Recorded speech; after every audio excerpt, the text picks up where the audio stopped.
blood. Y'all gotta let me know what you think about this in the comment section, because I like to see this type of shit. You know, if we had more of this, maybe we would have less of these fucking crash outs. You know, the Welcome JJs. You know, the spaz with the switches. You know what I'm saying? Man, send them to hells, them motherfuckers. You know, the type of niggas that's pulling the trigger that can't stand the rain. That's like a real thing. I'm not fucking around. But I'm chatting. Y'all have to let me know what we think about this, because there was some unseen footage of Boosie and T.I. pressing their kids, King and Tootie Raw, for having guns in their music video. And again, y'all let me know what our thoughts on about this, because like, y'all motherfuckers are rich. Y'all should be in like private school. You know what I'm saying? Yo, fuck playing with guns. Y'all should be fucking playing golf. What's up with the YouTube? So we back with an update on Boosie and T.I. But before I get to this video, I asked that y'all hit that like button. I asked that y'all subscribe. Anyways, y'all, I ain't gonna waste no time. I'm gonna get straight into the video. So we already know Boosie and T.I.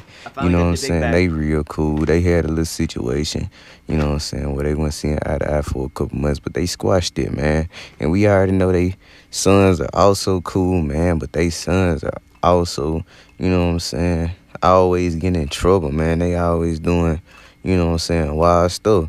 And, you know, they done got arrested a couple times, man. And, you know, Boosie and T.I., you know what I'm saying, you know, was telling they sons, man, you know what I'm saying, that they got to chill when they had caught them, you know, flashing a gun in a music video. You know, they was like, you know what I'm saying, if the police pull up right now, you know what I'm saying, they ask who gun it is, you know what I'm saying, who gonna raise their hand?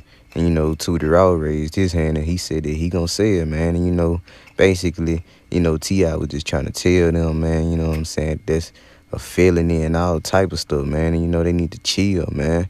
Y'all check this out. Let's see. I was talking good for y'all. Man, I'm sorry to interject, but y'all, hey, that King looked like a fucking LGBTQ mascot. Like, yeah, that's crazy. And then they want to go on tour. They want to go on tour without these guns.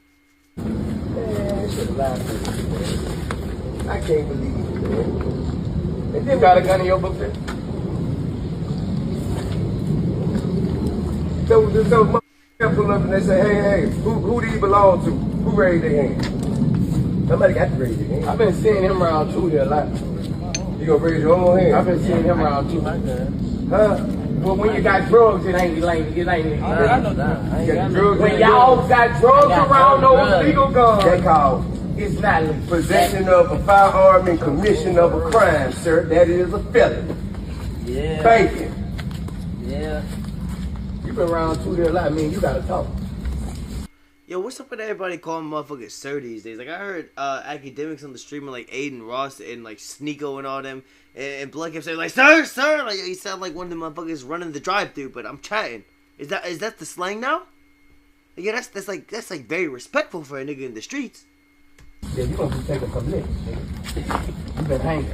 As y'all can see, man, Boosie and T.I., you know, they just trying to teach their sons, man, to listen, man, and, you know, warn them about the charges that they can catch, man, you know, rolling around with these guns and flashing them in videos and, you know, just being wild out here, man. And, you know, they already know how it is out here, man, for real. And, you know what I'm saying? I feel like it wasn't nothing wrong that they was telling them dudes, man. We already know they grown now, man. So at the end of the day, whatever they do, you know, that's their decision, man. But, you know what I'm saying? Hey, they pops got their bag, man, you know what I'm saying? They ain't got to go through no struggles or nothing. I mean, you know what I'm saying? Keep that iron on you, you know what I'm saying? But you don't got to be no crash out or nothing like that, man, you know what I'm saying? But how y'all feel about this, man, you know what I'm saying? I feel like Boosie and T.I., you know what I'm saying, they just was doing, you know, whatever they can to help their kids, man. And hopefully, you know, they take their dad's advice, man. But yeah, guys, I don't really got too much more to say, man. I just can't give y'all this quick update, man. Make sure you guys like, comment, and subscribe for more news. This boss is... Man, bro, shit, it's a couple things I want to say about that. Like, on the first off, we definitely gotta, you know, like, give a goddamn round of applause to fucking T.I. and Boosie. Like, maybe y'all could have did this earlier, but whatever. But, you know, we don't see that, like, most dads in the black community not even in their kids' lives. Like, most dads, you know what I'm saying, they'd be like, oh, yeah, I'll be right back. I'm going to go grab some milk. You know what I'm saying? 30 years later, you know, get what I'm saying? I'm chatting, though. But, so, I got to commend these two for actually, like, you know, stepping in and be like, yo, what the fuck is y'all little niggas doing? And then, also, at the same time, like, You know, I just don't understand. Like, I mean, because I had a single mom growing up, bro, and like I was never out there. You know, what I'm saying, like playing with the guns, like something out of Toys R Us. But these little niggas, yo, they think it's entertaining. I don't understand. Like niggas, this not gangster, like pretending to be gangster. It don't make no sense. Like our privilege, bro. Like, you know, like I didn't even get to graduate high school. I'm keeping it a P with y'all, like, you know, because like my mom kicked me out the house when I was 15. And I had to go live with my homie and whatnot. And yeah, like I said, I didn't even get the opportunity to really finish school.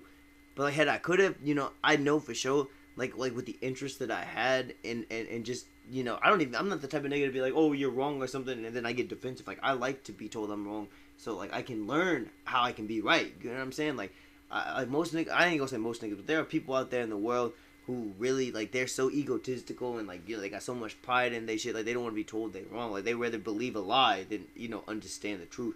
And I've always been the type of nigga where, like, you know, like, if I'm wrong, like, if there's an error, like, yo, easy, but no Diddy, not a goddamn Diddy inside, but correct me, you know what I'm saying? Like, I want to be the best at whatever I do, bro, and if I'm doing something wrong, like, show me, so, like, you know, next time I do it, it'll be better. But I'm chatting. But this shit is crazy. Like, yo, like, I guarantee you, if these niggas had like A's or B's or whatever, man, but even if they had came home with a D minus, yo, fucking Boosie and T.I. still would have sent them off to college, like, paid that shit all the way. Like, yo, I don't understand, like, yo, why these niggas want to be bums. I love this. Real men, real gangster. Teach them before they mess up their lives. That's what I'm talking about. Great job, both of y'all, man. Great dads. Yeah, I heard somebody saying this was a skit. I was praying to God that's not true. When y'all got drugs, yo, I'm saying, yo, that Louisiana accent sound out of like Sweet Home Alabama or whatnot. Like when them there's this other dude. His name is No Label to Label. He do like power review content, because I do videos on that, like, sometimes on this just side, easy. But yeah, man, you know, this nigga be out here, you know, you're hurting me, and like, yo, I'm telling you, that Louisiana accent, I don't know what it is, like, and I'm not being disrespectful, but that shit just kind of made me chuckle. Like, I could be having a terrible day, and that nigga Kevin Gates said, yeah, something, yeah, but and don't forget you're hurt. Like, I probably start laughing. Think, yo, my nigga, like, yo, today's been shit. But yo, what, you want to hit McDonald's or something? Like, let's have a good time. Easy. Again, no Diddy, not a goddamn Diddy. Like, I'm just saying, like, you know, that Louisiana accent is like smoking crack cocaine. Like, yo, that shit is infectious. Make niggas happy. I miss my dad coming home at me like this. Those are real dads. But I didn't really have a dad growing up. You know, I had a stepdad for a while. And I ain't gonna lie, that nigga definitely taught me some shit. But overall, like, you know, my teen years, no. Like, I had no father figure. Like, I was learning from, like, other teenagers and other niggas who was, like, selling weed and, you know, skipping school, all that type of shit. Who buying the tour tickets? He right, though, guns and drugs and the Feds equals 20 are better. Bro, I'm telling you, like, yo, to fucking be Lil Boosie's son in the joint? Nah, nigga, I ain't gonna lie. You gonna have to PC off just off that, like. Yeah, but you're not Lil Boosie, but you're the next best thing. Black Kings. Them kids ain't hearing a damn thing. Y'all think they still gonna crash out? Fathers matter, say no more. Oh, y'all, so fuck Black Lives Matter. Y'all said FML. FLM? There you go, whatever.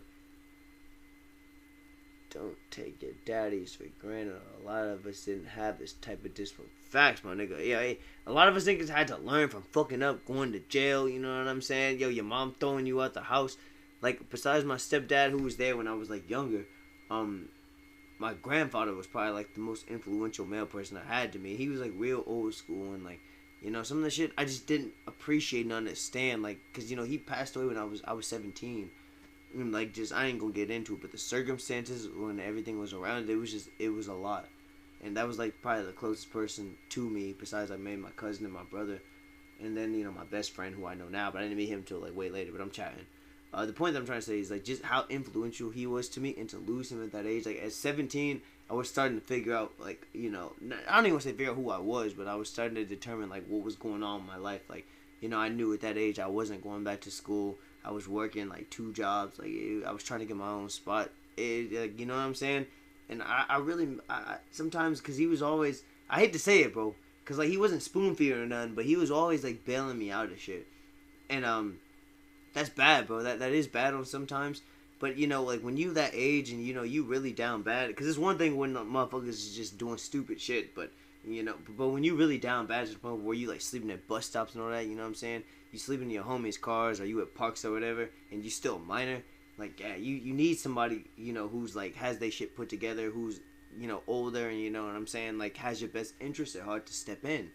And I didn't have that, and I'm telling you, it took me on like a whirlwind. So that's why like every time I talk about like all this street shit and everything, like I have the perspective that I do because like I swear like, bro, I was supposed to go to prison and like I don't even want to say God had other plans for me, but you know like I'm definitely thanking God and I'm thanking Jesus and I don't take the opportunity for granted. But sometimes it really just blows my mind when I like read some of these articles and I see people that have like caught a charge for less than what I did, and you know they go down, and like I like know what happened in my situation, and you know I got another opportunity. So like it really just makes me appreciate every single day, every single video I make, just like a little bit extra, you know. But I'm really chatting. I hope both of these young niggas get their life together, and y'all let me know it's temperature on all this. If you enjoyed the vid, like, sub. I will catch you on the next one. Peace.